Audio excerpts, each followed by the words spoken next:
Existe un pueblo en Jalisco al que, incluso hoy, no puedes llegar simplemente manejando. Durante años, entrar significaba caminar unas 13 horas a través de la sierra o abordar una avioneta y confiar en que el aterrizaje entre las montañas saliera bien. Y lo más sorprendente es que ese lugar ni siquiera es el más extraño de esta lista. Porque en Jalisco también existe una isla en medio de un lago donde un grupo de insurgentes logró resistir durante 4 años completamente rodeado de agua. Hay una catedral que jamás recibió techo y cuyos muros inconclusos terminaron siendo escenario de fusilamientos. Un valle cubierto de piedras gigantescas cuyo origen sigue provocando preguntas. Un río que alguna vez fue conocido como el Niágara de México y que hoy carga con una grave contaminación. Y hasta un pueblo que consiguió evitar que una presa lo desapareciera bajo el agua. Estos son los 12 pueblos más extraños y aislados de Jalisco. Y cuando lleguemos al número 1, vas a entender por qué hay lugares que cuesta trabajo olvidar.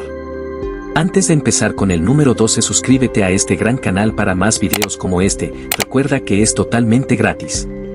Número 12, las Piedrotas de Tapalpa. Nos vamos hacia el sur de Jalisco, entre montañas frescas y bosques donde domina el olor a pino. A unos cuantos kilómetros del pueblo mágico de Tapalpa aparece un sitio que los habitantes conocen como el Valle de los Enigmas. Y basta caminar entre sus enormes piedras para entender de dónde salió ese nombre. Sobre una extensa pradera verde aparecen gigantescos bloques de roca con formas irregulares, algunos cercanos a los 40 metros de altura. Lo extraño es que alrededor no existe una montaña inmediata que explique fácilmente su presencia. Parecen enormes piezas de piedra colocadas deliberadamente sobre el paisaje, como si alguien las hubiera arrojado ahí y después hubiera desaparecido. Cuando caminas entre ellas, las proporciones cambian por completo. Una persona parece diminuta frente a semejantes formaciones, casi como una hormiga atravesando un montón de canicas hechas para gigantes. La gran pregunta siempre ha sido la misma: ¿cómo llegaron esas piedras hasta ahí? Una de las explicaciones asegura que podrían tratarse de meteoritos que impactaron en esta zona hace miles de años. Otra teoría, mucho más relacionada con procesos naturales, plantea que las rocas permanecieron originalmente bajo tierra y que una antigua corriente de agua fue retirando poco a poco el material que las cubría hasta dejarlas completamente expuestas. Ninguna de esas historias ha terminado con el misterio que rodea al valle. Y la parte geológica es solamente una pieza de todo lo que hace extraño al lugar. En algunas piedras existen inscripciones de origen prehispánico, evidencia de que las culturas antiguas ya conocían este sitio y aparentemente lo consideraban un espacio ceremonial. Con el paso del tiempo surgió también la creencia de que el valle concentra una energía particular. Por eso, durante los equinoccios llegan visitantes con la intención de cargarse de esa supuesta fuerza. Después vienen las historias más difíciles de comprobar. Testimonios sobre luces extrañas moviéndose durante la noche, objetos que algunos identifican como ovnis e incluso relatos de supuestos encuentros. Piedras monumentales, grabados antiguos y misteriosas luces sobre el cielo reunidos en una misma pradera. Si hay un rincón de Jalisco hecho para alimentar preguntas, probablemente sea este. Número 11. Las esferas de Ahualulco de Mercado. Si las gigantescas piedras de Tapalpa ya parecen difíciles de explicar a primera vista, en el municipio de Ahualulco de Mercado existe otro fenómeno todavía más desconcertante. Ocultas entre la vegetación de la sierra, sobre el cerro Piedras Bola, comienzan a aparecer enormes esferas de roca entre los árboles. Algunas alcanzan aproximadamente 3 metros de diámetro y tienen una forma tan redonda y simétrica que parecen haber sido trabajadas cuidadosamente por manos humanas. Durante mucho tiempo esa apariencia alimentó toda clase de explicaciones. Hubo quienes pensaron que pertenecían a alguna civilización antigua y quienes imaginaron orígenes todavía más extraños. Pero en 1968 llegó hasta la zona el geólogo Robert Smith acompañado por una expedición de National Geographic. Sus investigaciones apuntaron hacia una explicación completamente natural: aquellas enormes bolas no habían sido talladas. De acuerdo con esa interpretación, surgieron mediante un lento proceso de cristalización relacionado con lava y ceniza provenientes de una enorme erupción ocurrida hace más de 40 millones de años. La naturaleza consiguió producir formas tan precisas que todavía hoy parecen artificiales. Además, se trata de un fenómeno extremadamente raro, pues formaciones de este tipo solamente existen en 3 lugares del planeta. Pero aquí comienza la parte más lamentable de la historia. Varias de estas esferas terminaron partidas por la mitad mediante explosivos. Durante algún tiempo se difundió el rumor de que las piedras escondían oro en su interior y algunas personas decidieron dinamitarlas para comprobarlo. No encontraron oro. Lo único que consiguieron fue destruir en segundos estructuras naturales cuya formación había requerido millones de años. Otras terminaron cubiertas de pintura y grafitis. Incluso se cuenta que, para evitar que los turistas tuvieran que realizar la caminata de alrededor de 2 horas hasta el cerro, alguna vez hicieron rodar una de las enormes esferas montaña abajo para colocarla en la plaza del pueblo. Una formación geológica excepcional convertida prácticamente en una gigantesca piñata de piedra. Número 10. San Cristóbal de la Barranca. Ahora toca descender hasta las profundidades de un enorme cañón. En la zona centro-norte de Jalisco, dentro de la barranca formada por el río Santiago, se encuentra San Cristóbal de la Barranca, un pueblo donde coinciden varias características bastante extremas. Para empezar, es considerado el municipio más caluroso de Jalisco.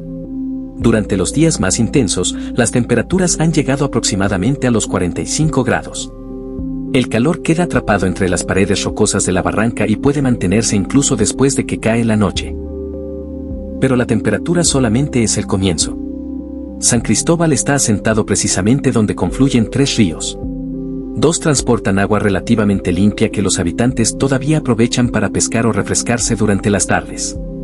El tercero es completamente diferente, el río Santiago, considerado uno de los más contaminados de México. Es justamente aquí donde las aguas limpias terminan encontrándose con las aguas contaminadas del Santiago. En un mismo punto puedes observar el contraste entre un río todavía aprovechado por las comunidades y otro profundamente afectado por la contaminación. Y la historia del pueblo agrega otra peculiaridad. El San Cristóbal que existe actualmente no es exactamente aquel que existía originalmente. La noche del 11 de febrero de 1875, un fuerte terremoto relacionado con la actividad del volcán Seboruco destruyó el antiguo asentamiento. Después del desastre, sus habitantes tuvieron que reconstruir prácticamente todo. Y en lugar de abandonar definitivamente aquella barranca, levantaron nuevamente su comunidad en el mismo entorno. Como si eso fuera poco, alrededor existen manantiales de aguas termales e incluso géiseres, con vapor y agua caliente emergiendo desde las profundidades del terreno. Así que San Cristóbal de la Barranca reúne casi todo lo necesario para parecer un lugar imposible. Está hundido entre enormes paredes de roca, soporta temperaturas extremas, fue reconstruido después de un terremoto, posee actividad termal y además se encuentra exactamente donde aguas limpias terminan mezclándose con uno de los ríos más contaminados del país. Decir que es extraño casi se queda corto. Número 9. El Salto de Juanacatlán. Hubo una época, no demasiado lejana, en la que Jalisco podía presumir de tener su propio Niágara. La cascada del Salto de Juanacatlán se encontraba sobre el río Santiago, corriente que nace en el lago de Chapala y recorre aproximadamente 563 kilómetros antes de llegar al Océano Pacífico. La caída medía unos 18 metros de altura y alrededor de 100 metros de ancho. Su fuerza era impresionante. Viajeros del siglo XIX describían un estruendo que podía escucharse desde kilómetros de distancia, semejante a un trueno permanente que jamás terminaba. El paisaje llegó a ser tan reconocido que José María Velasco, uno de los grandes paisajistas mexicanos, plasmó la cascada en su obra. Desde Guadalajara también llegaban visitantes en tren para pasar el domingo contemplando aquella enorme cortina de agua. Pero durante la década de 1970 comenzó una transformación que terminaría cambiando completamente la zona.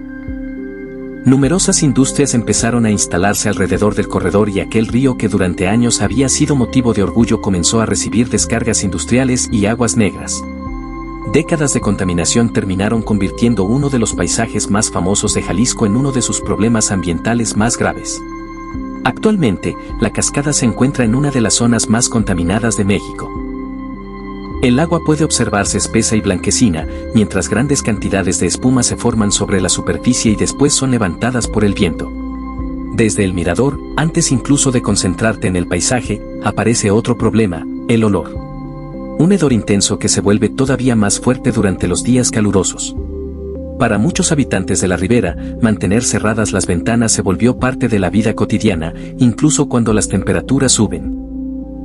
Una escuela primaria ubicada junto a la zona llegó a cerrar debido a las molestias que sufrían los niños. Diversos estudios han documentado la presencia de sustancias como plomo, cromo, mercurio y arsénico en esas aguas.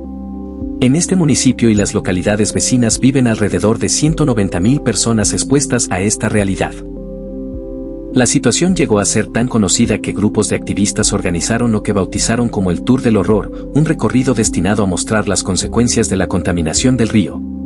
En 2020, la Comisión Interamericana de Derechos Humanos otorgó medidas cautelares a habitantes de la zona al considerar que enfrentaban riesgos de daños irreparables para su vida y su salud. El mismo lugar que alguna vez presumió una cascada comparada con el Niágara ahora tiene que convivir con un río que afecta a quienes viven junto a él. Las fábricas llegaron ofreciendo empleos, pero con el paso de las décadas el costo también terminó reflejándose en el agua, el aire y la fauna. Número 8. Chimaltitán. Regresemos a las regiones más solitarias de la sierra.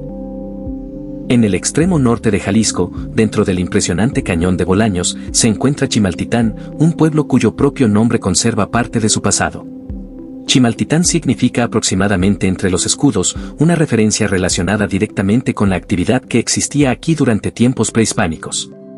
En esta región se fabricaban escudos, rodelas y diferentes armas utilizadas por los pueblos de los alrededores. El asentamiento se encuentra protegido por un enorme peñasco rojizo de paredes casi verticales. Visto desde cierta distancia, su silueta recuerda precisamente a un gigantesco escudo vigilando las casas desde las alturas. Incluso su iglesia transmite una sensación distinta a la de un templo tradicional. Su construcción tiene algo de fortaleza, paredes gruesas, bajas y levantadas con grandes bloques de piedra. Sus orígenes se remontan a 1616, cuando los franciscanos llegaron desde Colotlán y establecieron una doctrina destinada a evangelizar a las comunidades que habitaban los rincones más profundos de aquellas barrancas. Y la resistencia ha formado parte de la historia de sus habitantes durante siglos. La población estuvo involucrada en la Gran Rebelión del Mistón de 1541 y, siglos después, en 1810, desde esta región salieron combatientes para apoyar a los insurgentes de Miguel Hidalgo durante la batalla de Puente de Calderón.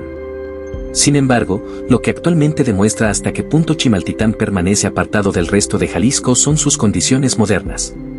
Para dimensionarlo, según datos censales, solamente alrededor del 2% de sus viviendas cuenta con acceso a Internet. Mientras buena parte del país pasa los días conectado a una pantalla, aquí la vida continúa rodeada de montañas, barrancas y largos caminos de terracería. Chimaltitán lleva aproximadamente 5 siglos protegido entre los pliegues de la sierra. Primero fue conocido por fabricar escudos y, con el paso del tiempo, pareciera que terminó utilizando esas mismas montañas como un enorme escudo contra las transformaciones del exterior.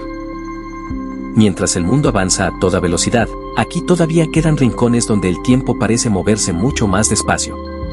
Número 7. Templo inconcluso de la preciosa sangre, Mascota. Entre las montañas de la Sierra Madre Occidental se encuentra Mascota, un pueblo mágico de calles empedradas, casonas antiguas y paisajes cubiertos frecuentemente por las nubes. Su nombre proviene de una lengua antigua y suele interpretarse aproximadamente como lugar de venados y culebras. Pero en medio de este pueblo aparece una construcción completamente inesperada, un enorme templo que jamás fue terminado. Se trata del templo inconcluso de la preciosa sangre. Sus grandes muros de cantera, columnas monumentales y enormes arcos parecen anunciar una catedral majestuosa. Sin embargo, al mirar hacia arriba no existe ninguna bóveda. Los arcos terminan directamente frente al cielo. Su construcción comenzó hacia finales del siglo XIX, aproximadamente en 1896. El proyecto buscaba levantar un gran santuario elaborado prácticamente a mano, colocando cada piedra una tras otra. Entonces llegaron los acontecimientos que sacudieron al país. En 1908, los bienes destinados a continuar la construcción fueron confiscados por el gobierno. Poco después estalló la Revolución Mexicana en 1910 y el proyecto quedó todavía más comprometido. Más adelante, la Guerra Cristera terminó por cambiar definitivamente la historia de aquellas ruinas.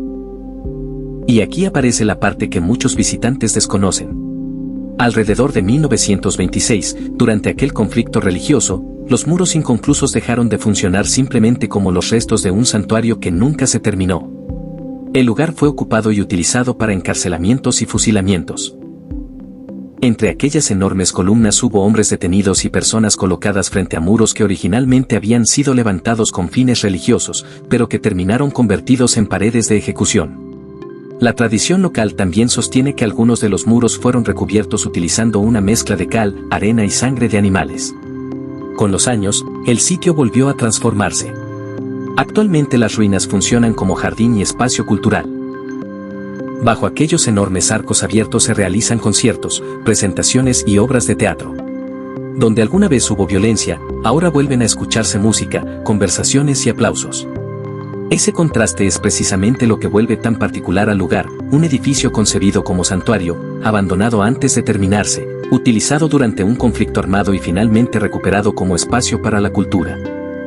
Antes de continuar con los demás lugares, recuerda suscribirte a tu canal Compadre Mexicano para que no te pierdas ningún video. Número 6. Bolaños. Nos vamos otra vez hasta el norte profundo de Jalisco, a la Sierra de los Huixáricas, muy cerca de los límites con Zacatecas y Nayarit. Ahí, encerrado dentro de un cañón impresionante, entre enormes paredes de roca basáltica y con el río avanzando por el fondo, se encuentra Bolaños. Hoy llegar desde Guadalajara no es sencillo. Es uno de esos pueblos donde la distancia se siente de verdad. Pero hace unos 300 años, este rincón aislado era exactamente lo contrario a un lugar olvidado, llegó a convertirse en uno de los centros productores de plata más importantes de toda la Nueva España. Su historia minera comenzó alrededor de 1707, cuando se estableció el Real de Minas bajo el nombre de Santa Rosa de Alburquerque. Sin embargo, el gran cambio ocurrió en 1748, cuando un hombre de apellido Barranco descubrió una veta extraordinariamente rica. A partir de entonces todo explotó. Entre 1740 y 1780, Bolaños llegó a colocarse entre los tres grandes centros mineros que ayudaban a sostener económicamente al reino. De aquellas barrancas salían toneladas de plata y esa riqueza atrajo a miles de personas hasta este punto perdido entre las montañas. Pero la bonanza no duró para siempre. Hacia 1830, el precio de la plata cayó y muchas minas dejaron de ser negocio. Los hacendados cerraron operaciones y, casi de golpe, miles de trabajadores se quedaron sin sustento. El desplome fue tan rápido que Bolaños pasó en poco tiempo de ser un centro minero lleno de movimiento a convertirse prácticamente en un pueblo fantasma. Muchos se marcharon y quedaron principalmente personas mayores, algunas mujeres con sus hijos y unos cuantos buscadores de fortuna que todavía se negaban a abandonar la esperanza. Y aquí aparece una de las grandes ironías del lugar. El aislamiento que destruyó buena parte de su economía terminó ayudando a conservar su identidad. Mientras otras regiones de Jalisco se modernizaban y transformaban con rapidez, Bolaños permaneció tan apartado que muchas de sus costumbres, paisajes y formas antiguas lograron sobrevivir casi intactas. Todavía hoy, cerca de la entrada del pueblo, puede verse un antiguo tiro de mina abandonado. Es un enorme pozo oscuro que parece tragarse la mirada y que funciona como recordatorio silencioso de todo lo que alguna vez salió de estas montañas. La plata desapareció. El esplendor también. Pero buena parte de lo auténtico consiguió quedarse.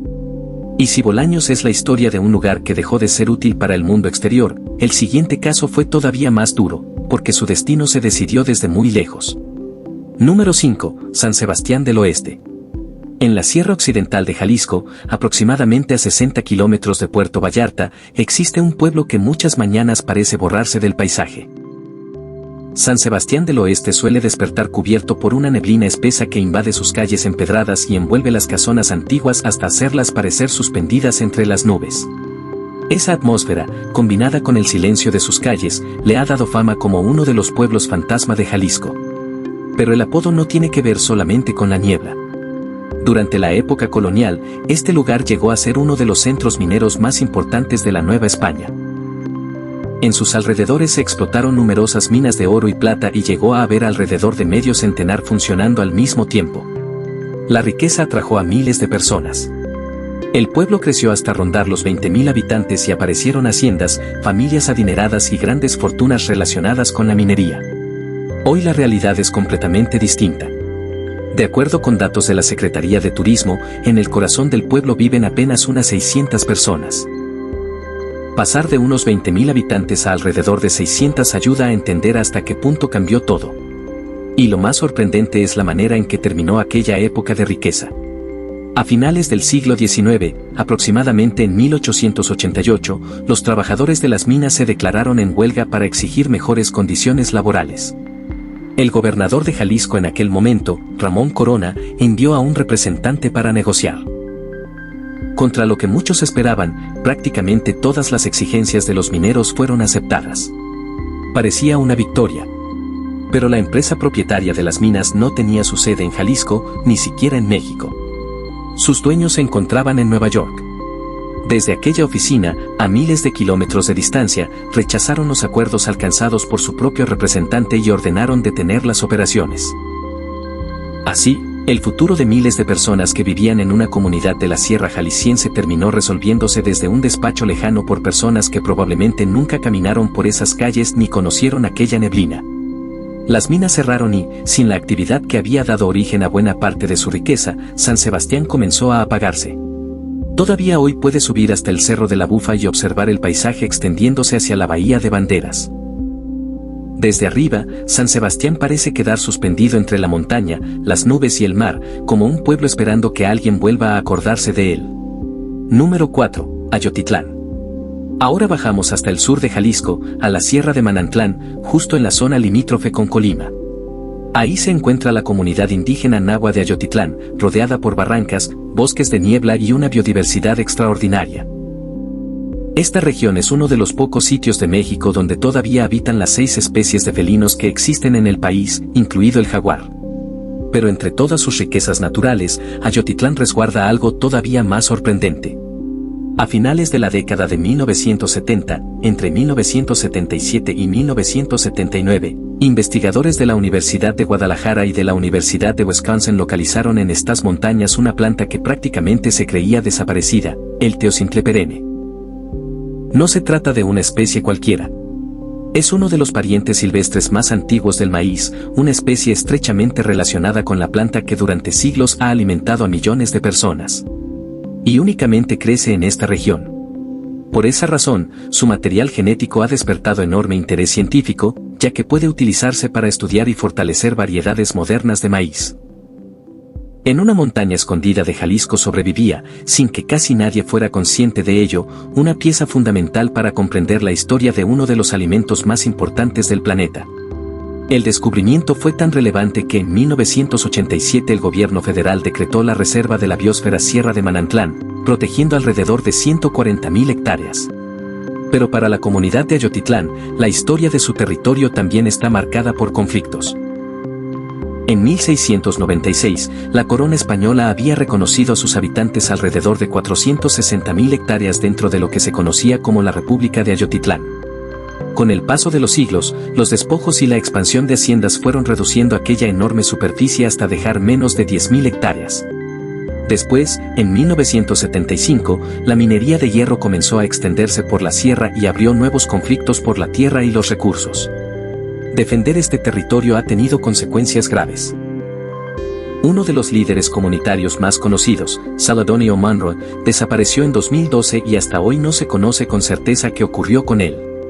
Ese es uno de los grandes contrastes de Ayotitlán. La comunidad que protege una planta fundamental para entender el origen del maíz continúa luchando por conservar la pequeña parte de territorio que todavía mantiene. Y esa idea, la de una comunidad dispuesta a pelear para evitar desaparecer, nos lleva directamente al siguiente puesto. Número 3. Temacapulín. En los altos de Jalisco, rodeado por lomas secas y campos de agave, existe un pequeño pueblo de alrededor de 500 habitantes llamado Temacapulín, al que muchos de sus vecinos simplemente llaman Temaca. Es un sitio de casas antiguas de adobe, calles empedradas y una tranquilidad que parece pertenecer a otra época. Sus raíces son profundas. Algunos registros remontan la presencia de la comunidad a más de 1000 años. Y aún así, este pequeño pueblo estuvo muy cerca de quedar completamente borrado bajo el agua. La amenaza no vino de una tormenta ni de un desbordamiento natural, sino de un megaproyecto. La presa El Zapotillo, construida sobre el río Verde, contemplaba originalmente una cortina de concreto que pasaría de 80 a 105 metros de altura con el objetivo de almacenar agua y enviarla hacia Guadalajara y León, Guanajuato. El problema era que, al llenarse el embalse, 3 comunidades quedarían completamente inundadas: Acacico, Palmarejo y Temacapulín. Casas, calles, templos, cementerios y prácticamente toda la memoria física de esos pueblos quedarían bajo decenas de metros de agua. Las obras comenzaron alrededor de 2009 y los habitantes denunciaron que nunca fueron consultados adecuadamente antes de que el proyecto avanzara. Entonces ocurrió algo que parecía imposible. Vecinos comunes comenzaron a organizarse. Campesinos, familias completas y mujeres como doña María Abigail Gredano decidieron enfrentarse a un proyecto respaldado por el gobierno federal y por grandes empresas mexicanas y españolas. No tenían los mismos recursos económicos ni políticos. Lo que tenían era su comunidad. Durante años presentaron recursos legales, organizaron protestas, participaron en encuentros internacionales de afectados por presas y mantuvieron la resistencia. En 2013, la Suprema Corte de Justicia de la Nación frenó parte del proyecto. Y después de más de 15 años de lucha, llegó una resolución que cambió el destino de Temacapulín. En 2021 se acordó modificar la obra para mantener la cortina en 80 metros. León quedó fuera del proyecto y se establecieron medidas para evitar que Temacapulín, Acacico y Palmarejo fueran inundados. La Organización de las Naciones Unidas llegó a documentar esta resistencia como una experiencia que permitió salvar a 3 comunidades. Y en 2023, como parte del proceso de reparación y reconocimiento, Temacapulín recibió el nombramiento de Pueblo Mágico. El lugar que estuvo a punto de desaparecer bajo el agua terminó sobreviviendo y convirtiéndose en uno de los ejemplos más conocidos de resistencia comunitaria en México. Número 2. Isla de Mezcala. En medio del lago de Chapala, el más grande de México, existe una isla de apenas unas 20 hectáreas cuya historia parece condensar varios siglos del país en un espacio diminuto. Se trata de la isla de Mezcala, también conocida como Isla del Presidio. De acuerdo con el Instituto Nacional de Antropología e Historia, aquí permanece la única obra de arquitectura militar de este tipo que sobrevive en Jalisco. Pero su historia comenzó mucho antes de la construcción de cualquier fortaleza. En los alrededores del lago se han encontrado restos fósiles de mamuts y mastodontes, vestigios de un paisaje antiquísimo. La isla también fue utilizada como centro ceremonial prehispánico aproximadamente desde el año 1280, y en ella se han descubierto puntas de obsidiana y fragmentos de cerámica relacionados con antiguos habitantes de la región. Sin embargo, su episodio más impresionante ocurrió durante la Guerra de Independencia. A partir de 1812, un grupo de insurgentes se refugió en la isla y convirtió ese pequeño pedazo de tierra en una fortaleza prácticamente imposible de tomar. Rodeados completamente por las aguas de Chapala, resistieron durante 4 años los ataques de las fuerzas realistas. 4 años. La resistencia fue posible en buena medida gracias a las comunidades de la ribera, cuyos habitantes cruzaban el lago durante la noche para llevar comida, herramientas y municiones a los combatientes. Cuando el jefe realista José de la Cruz descubrió de dónde provenían esos suministros, decidió cortar el apoyo. Ordenó destruir cultivos y atacar poblaciones cercanas al lago con el objetivo de impedir que los insurgentes siguieran recibiendo alimento. La estrategia terminó funcionando. Los defensores de la isla fueron debilitándose por el hambre y las enfermedades hasta que finalmente tuvieron que rendirse. Pero la historia del lugar no terminó ahí. En 1817 comenzó a construirse sobre la misma isla un presidio, una cárcel de piedra equipada con foso, puentes levadizos y troneras.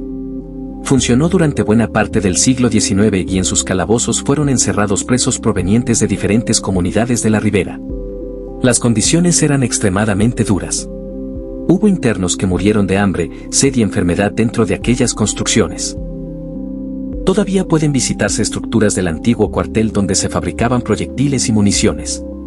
Por todo ese pasado, la isla de Mezcala también quedó rodeada de historias sobre apariciones y fenómenos extraños.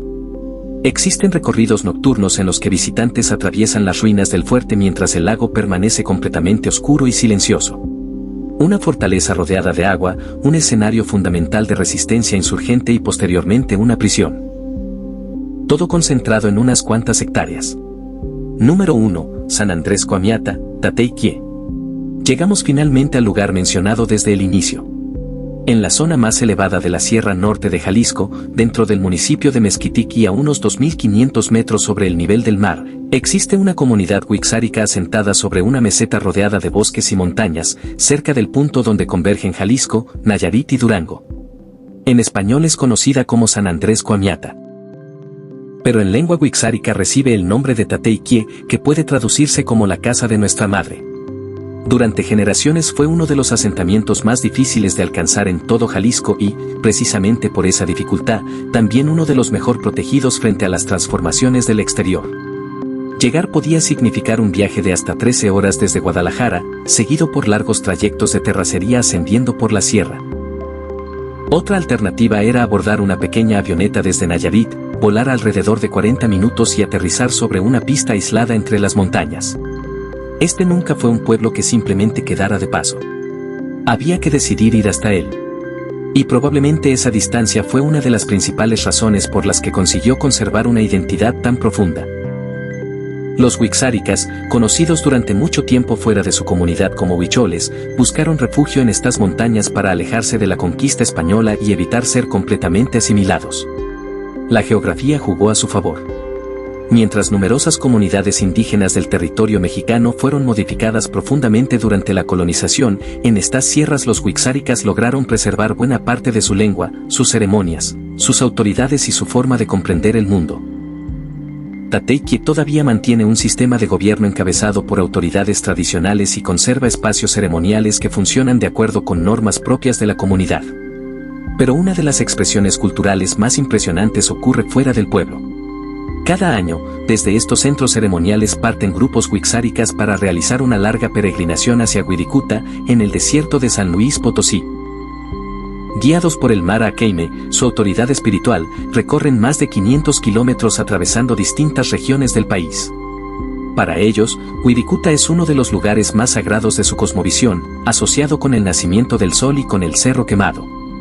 Durante la peregrinación recolectan el licuri, conocido fuera de su cultura como peyote, y siguen simbólicamente el camino del venado azul, Cauyumari, reproduciendo una ruta ceremonial transmitida durante generaciones. Piénsalo. En pleno siglo XXI, relativamente cerca de grandes ciudades mexicanas, todavía existe una comunidad que conserva sus propios centros ceremoniales, autoridades tradicionales, rutas sagradas y una relación espiritual con territorios ubicados a cientos de kilómetros. Y gran parte de esa continuidad fue posible precisamente porque durante siglos llegar hasta aquí nunca fue sencillo. Tateyque no necesitó murallas para mantenerse apartado.